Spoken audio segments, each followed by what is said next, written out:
ಕೆಲವೊಂದು ಮಾತಾಡೋಕ್ಕಾಗಲಿಲ್ಲ. ಈಗ ನಾನು 25ನೇ ದಿವಸ ಆಗಿರೋದ್ರಿಂದ ಮುಂದೆ ನನಗೆ 50ನೇ ದಿವಸದ್ದು ಗೊತ್ತಿಲ್ಲ. ಕೆಲವ್ರು ನಾನು ಥ್ಯಾಂಕ್ಸ್ ಹೇಳಲೇಬೇಕು. ಮೊದಲನೇದಾಗಿ ಶರಣ್ ಸರಿಂದ ತೊಗೊಂಡ್ರೆ ನಮಗೆ ಈಗೇನು ಈ ಪ್ರಾಜೆಕ್ಟ್ ಆಲ್ಮೋಸ್ಟ್ 1 ವರ್ಷದಿಂದನೇ ರೆಡಿ ಆದರೂ ಬಿಡುಗಡೆ ಹಂತಕ್ಕೆ ಬಂದರು. ಸಾಕಷ್ಟು ಅಡೆತಡೆಗಳು. ಮೊದಲನೇದಾಗಿ ಬಿಡುಗಡೆ ಆಗೋದಕ್ಕೆ ಕಾರಣ ಶರಣ್ ಸರ ಒಂದು ಪ್ರೋತ್ಸಾಹ. ಅದು ಯಾವುದೇ ಹಂತದಲ್ಲಾಗ್ಬೋದು, ಏನಿದೆ ನಾನಿದ್ದೀನಿ ಸರ್ ನಿಮ್ಮ ಮುಂದೆ ರಿಲೀಸ್ ಮಾಡೋಣ. ಇವತ್ತಿರುವಂಥ ಒಂದು ಇಂಥ ಕೆಟ್ಟ ಪರಿಸ್ಥಿತಿ, ಚಿತ್ರರಂಗ ತುಂಬಾ ಕಷ್ಟ ಇದೆ. ಅಂಥ ಟೈಮಲ್ಲಿ ಶರಣ್ ಸರ್ ನಾನು ಇದ್ದೀನಿ ಸರ್, ಮುಂದುವರಿರಿ, ಬೇರೆ ಏನೇ ಇದೆಯೋ ನಿಮ್ಮ ಬೇರೆ ಕೆಲಸ ಮುಂದುವರಿಸಿ ಅಂದರು. ಅಲ್ಲಿಂದ ಪ್ರಾರಂಭ ಆಯಿತು. ಅದಾದ ನಂತರ ಸಿನಿಮಾ ಬಿಡುಗಡೆನೇ ಆಗೋದಿಲ್ಲ ಅನ್ನೋವಂಥ ಒಂದು ಸಂದರ್ಭದಲ್ಲಿ ಸಿನಿಮಾ ಬಿಡುಗಡೆ ಆಗಬೇಕು ಅಂದರೆ ಮೂಲ ಕಾರಣ ನಿರಂಜನ್ ಸರು ಮತ್ತು ಮಂಜೇಶ್ ಅವರು. ಯಾಕೆಂದರೆ ನಮ್ಮ ಒಂದು ಹಂತದಲ್ಲಿ ನಮ್ಮ ಚಿತ್ರ 4ರಿಂದ 5 ದಿವಸ ಇದೆ ರಿಲೀಸ್ ಆಗಬೇಕು. ಆ ಹಂತದಲ್ಲಿ ನಮಗೆ ಡಿಸ್ಟ್ರಿಬ್ಯೂಟರ್ ಇರೋದಿಲ್ಲ ನಮ್ಮ ಸಿನಿಮಾಗೆ. ಸೊ ಸಿನಿಮಾನೇ ರಿಲೀಸ್ ಆಗೋದಿಲ್ಲ ಅನ್ನೋ ಒಂದು ಹಂತಕ್ಕೆ ಬರುತ್ತೆ. ಆಗ ವೆಂಕಟೇಶ್ ಅವ್ರ ಹತ್ರ ಮಾತಾಡಿದಾಗ ಸರ್ ಹತ್ರ ಮಾತಾಡ್ತಾರೆ. ಅಣ್ಣ ತಮ್ಮ ಇಬ್ಬರೂ ಒಂದು ತುಂಬ ಧೈರ್ಯ ಮಾಡ್ತಾರೆ. ಯಾವುದೇ ಕಾರಣಕ್ಕೂ ಬಿಡುಗಡೆನೇ ಆಗೋದಿಲ್ಲ ಅನ್ನೋ ಸಂದರ್ಭದಲ್ಲಿ ಸರ್ ಇಬ್ಬರು ಒಂದು ತೊಗೊಂಡ ಡಿಸಿಷನ್ ಇದೆ, ಸಿನಿಮಾ ರಿಲೀಸ್ ಆಗಿದೆ, ದೊಡ್ಡ ಮಟ್ಟದಲ್ಲಿ ನನಗೂ ಹೆಸರು ಬಂದಿದೆ ಸರ್, ಖಂಡಿತ ನಿಮ್ಗೆ ಯಾವತ್ತೂ ಆಭಾರಿ ಆಗಿರ್ತೀನಿ sir. Thank you sir, thank you so much sir.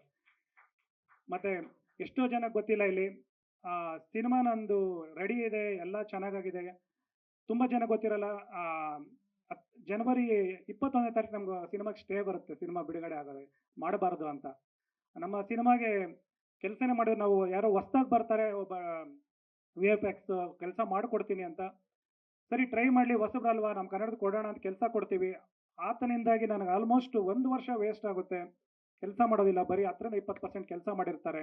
ಆಗ ಆ ಕೆಲಸ ನಾವು ಒಂದು 25 ಲಕ್ಷ ರೂಪಾಯಿ ಆಗೋ ಕೆಲಸನ ಬೇರೆಯವ್ರಿಗೆ 70-80 ಲಕ್ಷ ರೂಪಾಯಿ ಅವ್ರಿಗೆ ಖರ್ಚಾಗುತ್ತೆ. 4 ಜನಕ್ಕೆ ಡಿವೈಡ್ ಮಾಡ್ತೀವಿ, ಅವರೆಲ್ಲ ಕೆಲಸ ಮಾಡ್ತಾರೆ. ಅಲ್ಲಿಗೂ ಅವರಿಗೆ 3-4 ಲಕ್ಷ ರೂಪಾಯಿ ದುಡ್ಡು ಕೊಟ್ಟಿರ್ತೀವಿ.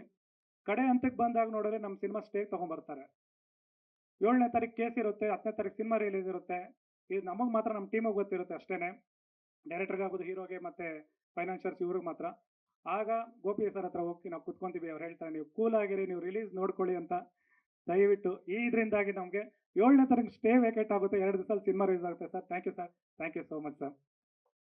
ಇನ್ನು ನಮ್ಮ ಸಿನಿಮಾದ ನೆಕ್ಸ್ಟ್ ಡೈರೆಕ್ಟರು.